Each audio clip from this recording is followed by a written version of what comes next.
frontera de posibilidades de producción?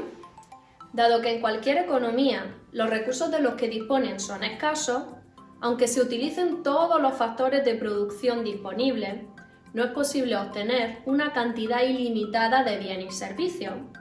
Por ello, los agentes económicos deberán de decidir qué bienes producir y servicios prestar, así como qué cantidad de cada uno de ellos y de qué bienes y servicios prescindir. Esto puede ser analizado a través del modelo de la frontera de posibilidades de producción.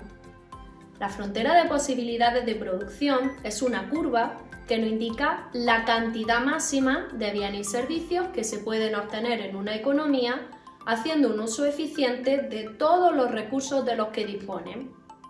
De esta definición se deduce que existen diversas posibilidades de producción, infinitas combinaciones de producción.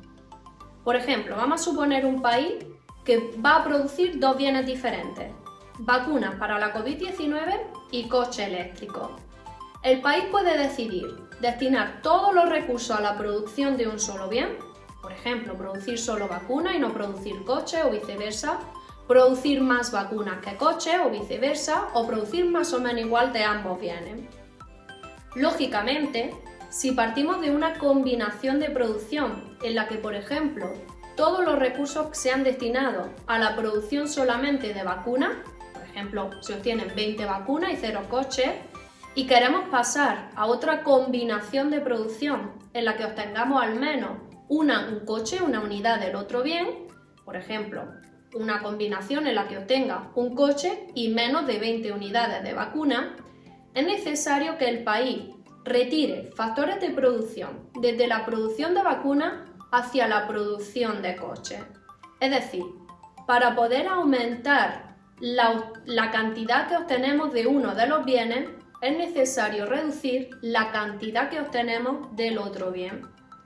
Por lo tanto, los costes de oportunidad que tenemos de aumentar la producción de un bien, renunciando para ello a unidades producidas del otro bien, son costes de oportunidad crecientes que hacen que la frontera de posibilidades de producción sea cóncava y con pendiente negativa.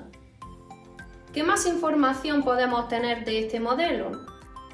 Pues que todas las posibles combinaciones de producción, todas esas posibilidades, pueden agruparse en tres grupos. Los puntos situados por debajo de la frontera de posibilidad de producción, puntos situados justamente en la frontera de posibilidades de producción o puntos situados por encima de la frontera de posibilidades de producción. En el primer grupo, puntos situados por debajo de la frontera, se encuentran todas esas combinaciones de producción que son alcanzables con los recursos de los que disponemos, pero ineficientes. ¿Por qué? Porque en ese caso, para obtener esas combinaciones de producción, se estarían infrautilizando los recursos productivos, porque podemos aumentar la obtención de uno de los bienes, es decir, la cantidad obtenida de uno de los bienes, sin necesidad de reducir la producción del otro bien, o incluso aumentar la producción de ambos bienes, y todo ello con los mismos recursos. Segundo grupo, puntos situados sobre la frontera de posibilidad de producción. Esas combinaciones son combinaciones de producción totalmente eficientes. ¿Por qué? Porque los recursos se están utilizando de manera eficiente, ya que para poder aumentar la producción de uno de los bienes es necesario reducir la producción del otro bien. Y tercer grupo, puntos situados por encima de la frontera de posibilidad de producción.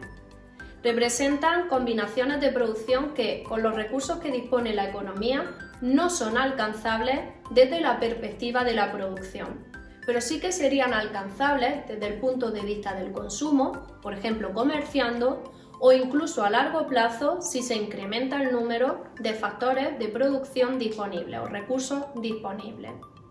Para terminar, ¿la frontera de posibilidad de producción a la que se enfrenta un país es siempre la misma o puede desplazarse con el tiempo? Bueno, pues puesto que las circunstancias pueden cambiar a lo largo del tiempo, lógicamente la frontera de posibilidad de producción no es fija, puede desplazarse. El desplazamiento puede experimentar diversas formas y todo ello depende de esas nuevas circunstancias.